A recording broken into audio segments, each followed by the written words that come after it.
Hey y'all, it's Dr. Shamanda. Welcome back to my channel where we talk about all things mental health, personal finance, and overall strategies to live your best life. All right, guys, welcome back. It is day 12 of this 28-day money education challenge. If you're new here, I am a licensed mental health and addictions therapist here in North Carolina, and I specialize with working with high-achieving women and helping them heal their relationship with money. All right. And I decided to do this for the next 28 days. I am posting a video that is 10 minutes or less around a topic focused on money, and specifically money and mental health, right? That is my passion. That's my jam. Those two combined. All right. Disclaimer, I am not a financial advisor. I'm not a financial expert, anything like that. I am an expert in mental health. That's what I do. That's what I've been doing for the past almost 20 years. And I just love personal finance. So let's get into it. Today's topic is why your budget keeps failing you. All right. So this week we'll be talking about savings, investing, and we'll talk a little bit about debt, I believe, the rest of this week. But just kind of shifting toward that focus, right? So I wanted to talk about budget. Now, ironically, today was payday for me in my W-2 job, which I am transitioning out of. If you don't know, check out those videos I posted recently. But today I posted my budget video for today, or for today's payday. So check out that video to see kind of what I'm doing as I exit this world of, corporate America and all that kind of stuff. But I really wanted to talk about how our budgets affect our mental health, or I might say how our mental health affects our budgets. Okay, now the first thing I want to say is that our budgets fail when we ignore reality.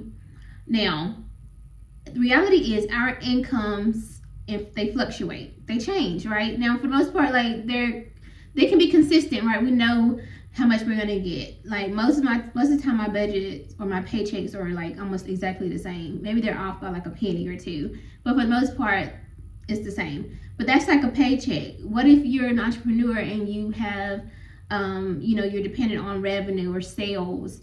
What if you are like a content creator and your revenue or earnings are based on how many views you get or received that month or whatever from YouTube or those social media platforms? So our incomes can fluctuate. Our energy can also fluctuate too, right? Like maybe we don't have as much energy or time or focus to put into our work that month or that pay period. So it's just important that we focus on the reality, right? Not just like what we want to happen, right?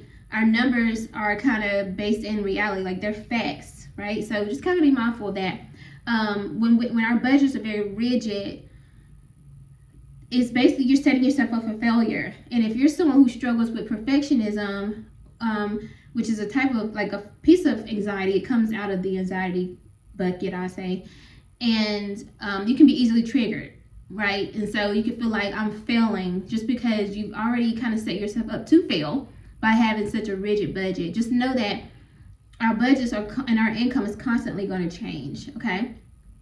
Now, number two is that stress can change our behavior, our spending behavior specifically, right? So if we are overwhelmed, stressed out, anything like that, we tend to, most people, okay, tend to kind of do things to help ourselves feel better or more relaxed.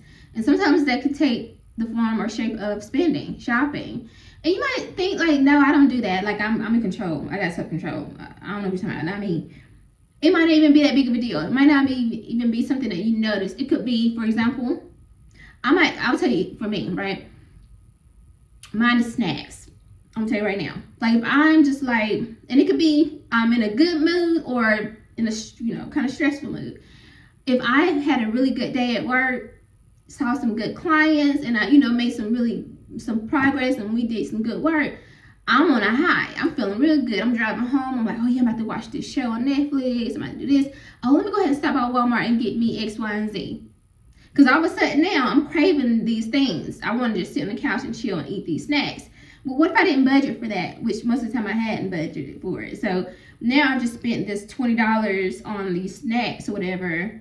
And it's like, no, that's not a huge deal. But do you see how like if we're stressed, or if we feel, even when we feel in a good mood, it can affect our spending. So it's very important to know that it's not always necessarily a bad thing, but if it's leaning toward a negative thing, just being mindful that our emotions can impact our spending, okay? And specifically on the negative side, like if it's like more of a stress thing or depressed or anxiety thing, then learning how to regulate your emotions so that you don't overspend or, affect your budget in a negative way. All right, number 3, specifically to high achievers, sometimes we can over restrict. Listen, I know, that's me. Well, it's who I used to be. Okay, I don't even identify with that woman no more. But listen, sometimes we can go to the far left, and it's not anything to brag about. That is why I specifically tell you guys now that I don't identify with the whole frugal mindset anymore, because I think I took it too far. Like, too far. You know what I'm saying? Like, we have these unrealistic expectations of ourselves, whether that's in career, whether that's in our relationships, whether that's parenting, whatever. But even so, in our budgets, when it comes to our money, and it's like, listen, you can spend $10 on this Chipotle bowl. It's not gonna hurt you. You are okay. It's just some rice, some beans, whatever. Now, I say that knowing that like tonight I'm gonna come home and make me a taco bowl. I already got it in my mind. But I bought the ingredients this morning during my grocery pickup, right? Because I prefer to make my own Chipotle bowl than Chipotle. But now I actually am open to, like, if I wanted to go to Chipotle, I would go to Chipotle without a second thought. Before, nah, that's not, it's not worth it, No, I'm letting myself have whatever I want. Like, maybe I'll probably get one of those nothing but cakes, my favorite. The confetti kind. Anyway. Number 4 is that shame sabotages our consistency, right? When we feel this idea or have this idea that we're bad with money, that can lead to us practicing avoidance, which is, again, falls under the category of anxiety, right? Because when we are uncomfortable with something or feeling ashamed of something, typically what we do is we feel a level of anxiety around that issue, and so we avoid it. But the more you avoid something that creates anxiety or leaves you feeling anxious, the worse it gets. And I try to tell people this all the time. Y'all gonna hear me tell you all the time in these videos that whatever you're afraid of, you have to face it. Now, there is this thing we do in therapy called exposure therapy. And you just need somebody to help you. I wouldn't recommend doing it yourself. But, you just gradually work toward that thing, right? And so if you have a coach or a therapist like myself, we can help you. So if you're afraid of looking at your budgets, your numbers, your future goals around money, anything like that, just work with someone who specializes with money, like I said, therapist or a coach that can help you work through that process. But if you feel any type of shame around it and you're avoiding it, it's time to look at that, okay? Now, the last thing I wanted to say is that sustainable budgets feel flexible, not punishing, right? So we want to make sure that we allow for grace, we allow for predictability, we are honest with ourselves when it comes to our money, we are flexible, and we're just not too rigid, right? Because at the end of the day, when you're rigid and are operating from a space of perfectionism when it comes to your budgets, you're just setting yourself up to fail. And that's why our budgets keep failing us. It's not just about the numbers, y'all. I keep telling y'all this in these videos.